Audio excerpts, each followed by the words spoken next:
The opening round of a new-look NEAFL competition certainly lived up to the hype with some thrilling finishes and big performances dominating round one of the 2015 season. The UWS Giants and Gold Coast were the first to lock horns at Blacktown on Saturday, with last year's minor premier battling a Suns side who failed to win a match last season. With one of their strongest sides ever in the NEAFL, the Suns drew first blood through Jared Butler within a minute of play. After butchering 3 consecutive shots on goal, the Giants had their first on the board through Rory Lobb. His second goal in time on, followed by another from Dylan Addison, handed UWS a 7-point lead at the first break. It was the second term which did the bulk of the damage for the Giants. Lobb had his second of the match early as UWS booted 5 in a row to open up a game-high 42-point lead shortly before half-time. But the Suns weren't going down without a fight and came out swinging in the third. Brandon Matera kick-started their run and had 2 for the quarter as Gold Coast rallied to get within 7 when Daniel Gorringe kicked truly at the 13-minute mark.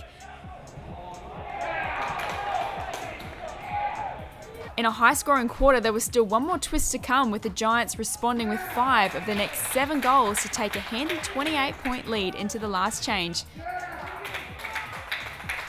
Lamb's 2 last quarter goals, taking his tally to 4 for the match, handed him best on ground honours as the Giants steadied the ship for a solid 31-point win.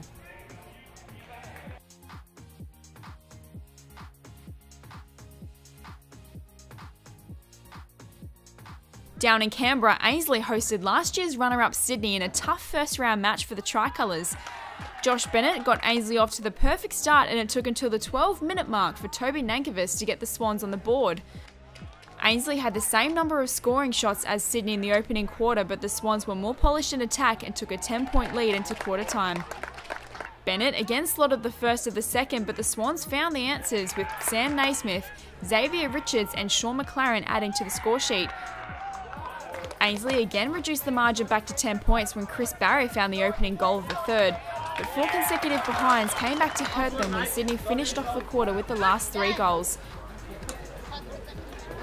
Nankervis put the contest beyond doubt with 2 consecutive goals to start the last as the Tricolours ran out of legs, conceding 6 goals to 1 to go down by 57 points.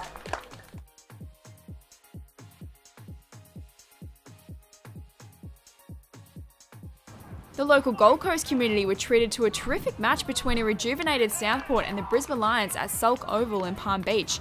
After plummeting to their lowest ever finish in club history last season, the Sharks were keen to make a statement, but it was the Lions who got off on the right foot. They drew first blood with the first 3 goals and had Southport scoreless in the first 10 minutes for a 26-point lead at quarter time.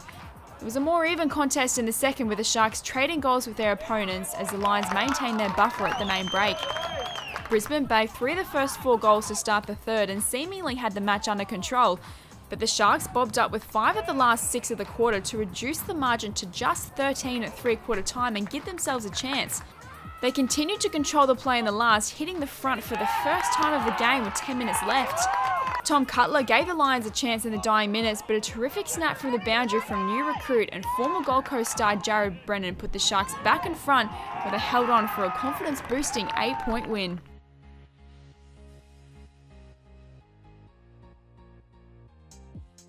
Aspley unveiled its premiership flag moments before going into battle with Eastlake at Graham Road, and they certainly showed no signs of a premiership hangover with a dominant performance. The Demons showed plenty of intent early, with new recruit Nick Fothergill bagging the opening goal, but the match soon turned in the Hornets' favour as Clinton French drew scores level, and ruckman Brendan Forbes signalled his return to the NEAFL competition from an injury-ravaged 2014 season with a superb snap. Around there, Forbes, a snap from the ruckman is a beauty. Aspley found 7 goals to Eastlake's 2 in the first quarter and continued on with the job in the second. One of their better players on the day, Ryan Holman, found 2 consecutive goals to stretch the margin to 53 points. Wraps an offensive tackle up, gets a handball off now, that is Holman. Leading by 58 at the main break, the Hornets saved their best form for the third term. It largely belonged to Jack Stanley, who bagged 4 for the quarter as the Hornets piled on 11 goals to nothing to establish a commanding 127-point lead at the last change. It looks pretty good, and it is. Despite 5 consecutive behinds to start the last, Adam Hughes continued Aspley's dominance with his third for the day. and debutant Matt Little capped off the match with a well-deserved goal as Aspley ran home 136-point winners.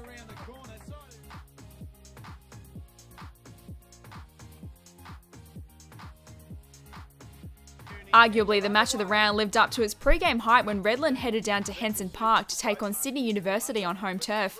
Last year's Rising Star winner Paul Hunter wasted no time getting Redland's season underway with a goal inside a minute of play. With a mark, plays on straight away.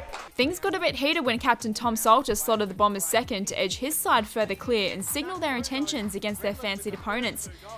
Stephen Ray steadied the flow for Uni with a terrific goal on the run, but it was Redland who took a 9-point lead into quarter time. Teammate Ray plays on, Derek shepherds it through, and Sydney Uni have their first goal of the 2015 Premiership campaign. A clever snap from Luke Rogerson to start the second put Redland further in front, and it didn't take long for Matt Thompson to follow up his teammates' efforts with 2 goals of his own. He had a player on the inside, doesn't need him, goes around the corner on the left boot. And what a goal by Thompson. Tom Ayton capitalised on a free kick to give the students some confidence going into half-time as they trailed by 21 points. The margin started to blow out in the third when Jordan Bain kicked 2 goals. His second, a skillful snap from the pocket, extending the Bombers' margin to 36. Into the pocket intended for Bain. Bain does really well, keeps his feet, gathers and puts a check side kick through the big sticks. Jordan Bain going beautifully with his third of the afternoon. Tim Barrett pegged one back for City Uni, and it began to have an effect on his teammates with last year's joint best and fairest winner Jacob Derricks, followed by former Western Bulldogs and Collingwood defender Tom Young, reducing the margin back to 18 at three-quarter time. There on that occasion by Rawlinson, centering, and a great mark by Tom Young. Matt O'Dwyer intercepted an errant kick in defence and converted from the pocket early in the last before Derricks kicked 2 in a row. His second, a brilliant snap from the pocket which put the students in front for the first time. He's just put Sydney Uni in front for the first time this afternoon. Sydney Uni had a few chances to put themselves further in front but kicked 3 consecutive behinds, leaving the door open for Redland to steal the win. Blake Brewer converted a set shot from a great contested mark and time on to put the Bombers 1 point clear, and Sam Michael sealed the victory with a skillful goal from the pocket with less than a minute left as they held on for an upset 7-point win. Here he is on the big stage. Sam Michael, banana kick, makes no mistake. And that's got to hurt for Sydney Uni fans. Redland, an unbelievable finish.